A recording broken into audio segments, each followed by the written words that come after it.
BPL এ 5 দল চূড়ান্ত করার পর এবার দলগুলোর নামও চূড়ান্ত করে ফেলেছে বাংলাদেশ ক্রিকেট বোর্ড। অপরিবর্তিত রয়েছে শুধুমাত্র দুটো ফ্র্যাঞ্চাইজির নাম, রংপুর রাইডার্স এবং ঢাকা ক্যাপিটালস। আর নতুন যে তিনটা ফ্র্যাঞ্চাইজি তাদের নামগুলো ঠিক করে ফেলা হয়েছে। সেই ক্ষেত্রে চট্টগ্রামের নাম হচ্ছে চট্টগ্রাম রয়্যালস, রাজশাহীর নাম হচ্ছে রাজশাহী ওয়ারিয়ার্স এবং সিলেট টিমের নাম হচ্ছে সিলেট টাইটান্স। সো দলগুলোর নাম আপনাদের কেমন লাগলো ডেফিনেটলি জানাবেন। এর ভেতরে একটা দল অবশ্য কিছুটা কি বলবো যে নাম পরিবর্তনের অনুরোধ করেছে, সেটা হচ্ছে রাজশাহী ওয়ারিয়ার্স। তারা আসলে নামটা পরিবর্তন করার জন্য অনুরোধ করেছে বাংলাদেশ ক্রিকেট বোর্ডকে। দেখা যাক তারা সেই অনুরোধ রাখে কিনা।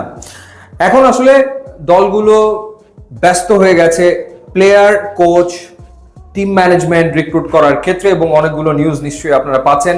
এর ভেতরে একটা খবর তো জেনেছেনই যে রিশাদ হোসেন তিনি আসলে বিপিএল এ খেলছেন না, তিনি চলে যাচ্ছেন বিগ ব্যাশে। তিনি পুরো সিজন বিগ ব্যাশেই থাকবেন, তাকে বিপিএল এ পাওয়া যাচ্ছে না। মোটামুটি ভাবে অনেক রিউমার রয়েছে, যেমন আপনারা নিশ্চয়ই শুনেছেন যে সাহেবজাদা ফারহান তিনি খেলবেন এবার রাজশাহীর হয়ে, রাজশাহী ওয়ারিয়ার্স এর হয়ে। তো এখন পর্যন্ত কনফার্ম নিউজ যেটা, সেটা হচ্ছে মেহেদী হাসান মিরাজ তিনি সিলেটের হয়ে খেলছেন এবং তিনি সিলেটের ক্যাপ্টেন্সি করবেন, অধিনায়কত্ব করবেন, এটা মোটামুটি ভাবে নিশ্চিত খবর। পাশাপাশি ন্যাশনাল টিমের আরেকজন প্লেয়ার নাসুম আহমেদ তিনিও আসলে সিলেটে খেলবেন। এই দুজন কনফার্ম বলা যায়। আর রাজশাহীর ক্ষেত্রে যে নামগুলো শোনা গিয়েছে, যেমন তানজিদ তামিমের নাম আপনারা শুনেছেন। তানজিদ তামিম গত সিজনে ঢাকা ক্যাপিটালসের হয়ে খেলেছিল, সুতরাং এই সিজনে তানজিদ তামিম কোন টিমের হয়ে খেলবে সেটা নিয়ে তো অনেকেরই আগ্রহ রয়েছে।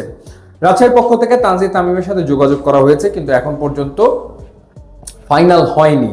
সাহেবজাদা ফারহানের ব্যাপারে রাজশাহীর আগ্রহ রয়েছে, কিন্তু সেটাও চূড়ান্ত নয়। এছাড়া রাজশাহীর পক্ষ থেকে মুস্তাফিজের সাথে যোগাযোগ করা হয়েছে, সাইফ হাসানের সাথে যোগাযোগ করা হয়েছে। সাইফ হাসান সবশেষ আসলে রংপুর রাইডার্সের হয়ে খেলেছিল, তার সাথে যোগাযোগ করা হয়েছে।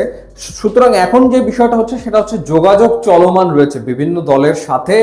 এখন ক্রিকেটারদের যোগাযোগ আসলে চলছে, কিন্তু নিশ্চিত করে এখনই কিছু আসলে বলা যাচ্ছে না। সেটার জন্য হয়তো আর একটু সময় প্রয়োজন হবে।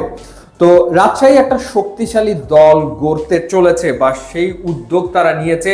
তারা মোটামুটি ভাবে ন্যাশনাল টিমে যারা রয়েছে তাদের সবার সাথে যোগাযোগ স্থাপনের চেষ্টা করে অনেকের সাথে কথাও আসলে বলে ফেলেছে। আর সিলেটের ক্ষেত্রে যেই ঘটনাটা ঘটবে, যেহেতু মেহেদী হাসান মিরাজ ওখানে ক্যাপ্টেন এবং মেহেদী হাসান মিরাজ তিনি অনেক প্লেয়ারের সাথেই কানেক্টেড, সুতরাং মিরাজ খুব সহজেই আসলে সিলেট টিমটা গুছিয়ে ফেলতে পারবেন, এটা তো আসলে বলাই যায়। আর ওভারঅল বিদেশি ক্রিকেটারদের সাথে তো কথা বলে সেই চুক্তি করতে সময় লাগবে, সেই চেষ্টাটা সবাই শুরু করেছে। যেহেতু কিছু এজেন্সির মাধ্যমে ওই ফরেন ক্রিকেটারদের সাথে আলোচনা করতে হয়, তো সেই কারণে এই নিউজগুলো আসছে যে অমুক ক্রিকেটার অমুক দলে খেলবে, কিন্তু সেই চুক্তিগুলো না হওয়া পর্যন্ত তো আসলে বলা যায় না যে সে আসলে আসছে কিনা, বা সে আসলে কখন আসবে, কয় ম্যাচের জন্য চুক্তি হচ্ছে এবং কয় ম্যাচে খেলবে। সো দেখা যাক, লেটস সি।